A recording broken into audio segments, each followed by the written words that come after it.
Hi, ഞാൻ റമീസ്. ഞാൻ ഹക്കീം. ഞങ്ങൾ ഹാരിയറ്റ് ബിൽഡേഴ്സിൻ്റെ ഫൗണ്ടേഴ്സാണ്. ഞങ്ങളുടെ ഏറ്റവും പുതിയ പ്രൊജക്റ്റാണ് add stories.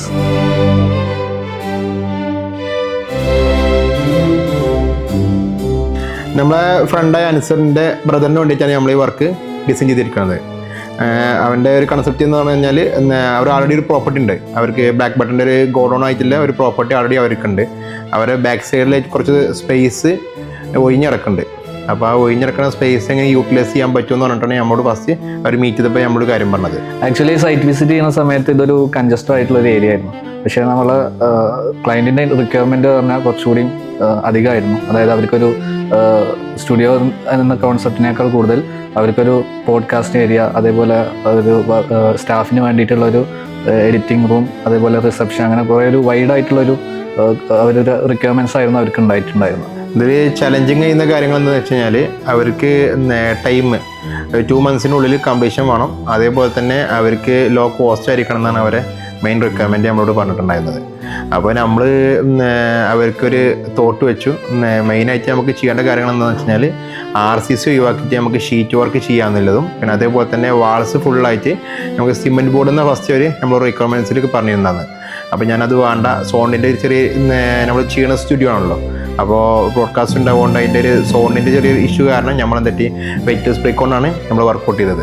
Actually first challenge എന്തായെന്ന് വെച്ചാൽ നമ്മൾ ഓൾറെഡി ഒരു എക്സിസ്റ്റിംഗ് ബിൽഡിങ്ങിൻ്റെ ബാക്ക് സൈഡായിരുന്നു ഈ ഒരു വർക്കിന് വേണ്ടിയിട്ട് ഉപയോഗിച്ചിട്ടുണ്ടായിരുന്നത്. അതുകൊണ്ട് തന്നെ ഒരുപാട് ഇലക്ട്രിക്കൽ പൈപ്പുകളും അതുപോലെ തന്നെ പ്ലംബിങ്ങിൻ്റെ പൈപ്പുകളൊക്കെ ഉണ്ടായിരുന്നു. അതൊക്കെ ഹൈഡ് ചെയ്യലായിരുന്നു ആദ്യത്തെ നമ്മളുടെ ഒരു ചാലഞ്ച് ഉണ്ടായിരുന്നത്. ദെൻ നെക്സ്റ്റ് നമ്മൾ അതിൻ്റെ ഫൗണ്ടേഷൻ വർക്ക് സ്റ്റാർട്ട് ചെയ്തു. അത് കഴിഞ്ഞ് അതിൻ്റെ മുകളിലേക്ക് വാള് കെട്ടിയിട്ടുണ്ടായിരുന്നു. ആ വാള് കെട്ടിയത് ആക്ച്വലി AAC ബ്ലോക്ക് വെച്ചിട്ടായിരുന്നു. അതിനുശേഷം പുട്ടി കൊണ്ടാണ് അതിൻ്റെ വാൾ ഫിനിഷ് ചെയ്തെടുത്തത്. സീലിങ്ങിൻ്റെ കാര്യം പറയുകയാണെങ്കിൽ സീലിംഗ് വർക്ക് ചെയ്യുന്ന സമയത്ത് നമുക്ക് ഏറ്റവും കൂടുതൽ ഒരു വെല്ലുവിളിയായിട്ട് ഉണ്ടായിരുന്നത് ലൈറ്റിന് വേണ്ടിയിട്ടുള്ള റെയിലുകളായിരുന്നു. അതായത് ഒരു സ്റ്റുഡിയോ വർക്ക് ആയതുകൊണ്ട് തന്നെ ഒരുപാട് ലൈറ്റും കാര്യങ്ങളും ഫിറ്റ് ചെയ്യാൻ വേണ്ടിയിട്ട് ഒരുപാട് റെയിൽസ് ഉണ്ടായിരുന്നു. ആ റെയിൽസ് ഫിറ്റ് ചെയ്ത ശേഷം വേണം നമുക്ക് സീലിംഗ് വർക്കുകൾ സ്റ്റാർട്ട് ചെയ്യാൻ പറ്റിയത്. ജിപ്സം യൂസ് ചെയ്തിട്ടായിരുന്നു നമ്മൾ ശരിക്കും ഇതിൻ്റെ സീലിംഗ് ഡിസൈൻ ചെയ്തിട്ടുണ്ടായിരുന്നു. ഇതിൽ മെയിനായിട്ട് നമ്മൾ അൻസറിൻ്റെ ബ്രദർ നമുക്ക് കളർ തീമാണ് കാണിച്ചിരുന്നത്. ഡാർക്ക് ബ്രൗണിഷ് കളർക്കാണ് നമുക്ക് തീം വേണ്ടത് നമ്മളോട് ഫസ്റ്റ് സജസ്റ്റ് ചെയ്തത്. അപ്പോൾ ആ കളർക്ക് നമുക്ക് ഫർണിച്ചേഴ്സ്, അതേപോലെ തന്നെ ടോട്ടലായിട്ടുള്ള ടേബിൾസും ബാക്കി HDD കാര്യങ്ങൾ നമുക്ക് അതിൽ ക്യാപ്റ്റ് ആവുന്ന ലെവലിക്ക് നമ്മൾ വർക്കൗട്ട് ചെയ്യലെന്ന് മെയിനായിട്ടില്ല നമ്മൾ ടാസ്ക് വരുന്നത്. ടിമ്പർ ഗോൾഡ് ബ്രൗൺ ആണ് നമ്മൾ പെയിൻറ് സെലക്ട് ചെയ്തിട്ടുണ്ടായിരുന്നത്. അത് നമ്മൾ വാങ്ങിച്ചത് TK My Homes പെരിന്തൽമണ്ണയിൽ നിന്നാണ്. അപ്പോൾ ആ ഒരു തീമിലേക്ക് വേണ്ടിയിട്ടുള്ള ലിവിങ് സ്പേസ് ഡിസൈൻ ചെയ്യുമ്പോൾ നമുക്ക് അതിനായിട്ടുള്ള റെക്സിൻസ് നമ്മൾ ഒരുപാട് സെർച്ച് ചെയ്തിട്ടുണ്ടായിരുന്നു. അപ്പോൾ KM റെക്സിൻസ് എന്നായിരുന്നു ലാസ്റ്റ് നമുക്കത് ആ ഒരു ആപ്റ്റ് ആയിട്ടുള്ള ഒരു പ്രൊഡക്റ്റ് നമുക്ക് കിട്ടിയിട്ടുണ്ടായിരുന്നു. അവർ തന്നെയാണ് നമുക്ക് വേണ്ട കർട്ടൻസും പ്രൊവൈഡ് ചെയ്തിട്ടുള്ളത്. അതുപോലെ തന്നെ നമ്മളുടെ ഫ്ലോറിംഗ് മൊത്തം ഒരു മൊറോക്കൻ തീമിലേക്കായിരുന്നു ചെയ്തിട്ടുണ്ടായിരുന്നത്. നമ്മുടെ ലിവിങ് സ്പേസും അതുപോലെ തന്നെ വർക്കിംഗ് സ്പേസും തമ്മിൽ സെപ്പറേറ്റ് ചെയ്യുന്ന ഒരു പാർട്ടീഷൻ ഉണ്ട്. അത് നമ്മൾ ചെയ്തിട്ടുള്ളത് GI പൈപ്പ് യൂസ് ചെയ്തിട്ടായിരുന്നു.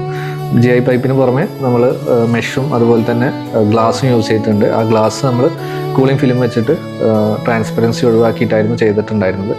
അതുപോലെ തന്നെ നമുക്ക് ഇതിൽ നമ്മുടെ ഈ പ്രൊജക്റ്റിൽ ആഡ് ആവാതെ അവർക്ക് ഒന്നുകൂടി ഒരു ഔട്ട്ഡോർ ഫോട്ടോഷൂട്ടിന് കൂടി ഹെൽപ്പ് ആവുന്ന രീതിയിലൊരു സ്പേസ് കൂടി നമ്മൾ ഡിസൈൻ ചെയ്തിട്ടുണ്ടായിരുന്നല്ലേ. അത് ഔട്ട്ഡോറിൽ നമ്മൾ മെയിനായിട്ട് അവർ ഒരു ചെറിയ സ്പേസ് അവിടെ യൂട്ടിലൈസ് ചെയ്യാൻ വേണ്ടിയിട്ട് ബ്ലാങ്ക് കടന്നിരുന്നു. അപ്പോൾ ആ ഏരിയ നമ്മൾ എന്ത് കട്ടിയെന്ന് പറഞ്ഞു കഴിഞ്ഞാൽ മെയിനായിട്ട് ചെറിയൊരു കവറിങ് കൊടുത്തു. അതായത് നമ്മളെ ആസ്പെക്ട് ഷീറ്റ് ഉണ്ട്, ആ ഷീറ്റ് കൊണ്ട് നമ്മൾ ചെറുതായിട്ട് സിമെൻറ്റ് ബോർഡ് ഷീറ്റ് കൊണ്ട് ചെറുതായിട്ട് കവറിങ് കൊടുത്തിട്ട് കുറച്ച് കലാത്തി, അതേപോലെ തന്നെ കുറച്ച് ലാൻഡ്സ്കേപ്പ് പരമായിട്ട് കുറച്ച് കാര്യങ്ങൾ ചെയ്തു. അതേപോലെ തന്നെ അതിൽ നമ്മൾ ജസ്റ്റ് ഒരു കോഫി ടേബിൾ വിത്ത് 2 ചെയറും ഞാനൊക്കെ അറേഞ്ച് ചെയ്ത കാരണമൊക്കെ സെറ്റായി കൊടുത്തപ്പോൾ ഔട്ട്ഡോർ ഷൂട്ടിനും ഒരു സ്പേസ് അവിടെ നമുക്ക് അവർക്ക് പ്രൊവൈഡ് ചെയ്യാൻ പറ്റും.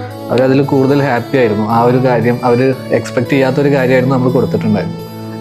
ആഡ് സ്റ്റോറീസിൻ്റെ ലോഗോ ചെയ്യാനായിട്ട് നമ്മളൊരു AC ഷീറ്റിൻ്റെ ബാക്ക്ഗ്രൗണ്ടായിരുന്നു ചെയ്തിട്ടുണ്ടായിരുന്നത്. അതിൽ അക്രിലിക്കിൻ്റെ ഒരു ലോഗോ നമ്മൾ സെറ്റ് ചെയ്തിട്ടുണ്ടായിരുന്നു. അതുപോലെ നമ്മൾ റോഡ് ലെവൽ വരുന്നത് ഫ്ലോർ ലെവലിൽ നിന്നും 1.5 മീറ്റർ ഡെപ്തിലായിരുന്നു. എന്നാൽ അതിന് ആപ്റ്റായിട്ടുള്ളൊരു ഫ്രണ്ട് യാർഡോ കാര്യങ്ങളൊന്നുമില്ല. അപ്പോൾ നമ്മൾ ഡയറക്റ്റ് സ്റ്റെപ്സ് ആയിരുന്നു ഗ്രൗണ്ട് ലെവലിലേക്ക് കൊടുത്തിട്ടുണ്ടായിരുന്നു. എന്നാൽ അത് കൊടുത്ത സമയത്ത് നമുക്ക് നല്ലൊരു അപ്പിയറൻസിലായിരുന്നു അത് വന്നിട്ടുണ്ടായിരുന്നു. ഈ ഒരു പ്രോജക്റ്റിനെ പറ്റി പറയുകയാണെങ്കിൽ നമുക്ക് ഏറ്റവും കൂടുതൽ സപ്പോർട്ട് കിട്ടിയിരിക്കുന്നത് നമ്മുടെ ക്ലയൻറ്റിൻ്റെ സൈഡിൽ നിന്നായിരുന്നു. അവർ നമുക്ക് ഫുൾ ഫ്രീഡം നമുക്ക് ഈ ഒരു പ്രോജക്റ്റിൽ തന്നിട്ടുണ്ടായിരുന്നു.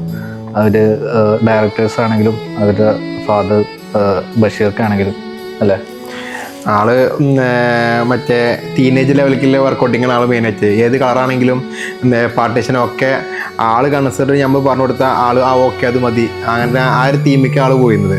പിന്നെ അതേപോലെ തന്നെ അൻസർ അത് പിന്നെ പറയേണ്ട ആവശ്യമില്ല. ആള് നമ്മളെ ബെസ്റ്റ് ഫ്രണ്ടുമാണ്. അതേപോലെ തന്നെ ഇന്ന് എന്ത് ചെയ്യണം എന്നുള്ള ഒരു കൺസെപ്റ്റ് നമ്മൾ എന്ത് കൊടുത്തു കഴിഞ്ഞാലും അത് ഓക്കെയാണ്, അത് ചെയ്ത കുഴപ്പമില്ല, നെവർ മൈൻഡാണ്. നമുക്ക് അതിന് ഒരു ബാഡ് കമൻറ്റോ അങ്ങനത്തെ കാര്യങ്ങളൊന്നും ഇതുവരെ നമുക്ക് കിട്ടിയിട്ടില്ല. അതുകൊണ്ട് തന്നെ നമുക്ക് ലാസ്റ്റ് അതിൻ്റെ ഔട്ട് നമുക്ക് പക്ക ക്ലിയർ ആയിട്ട് നമുക്ക് കിട്ടേ.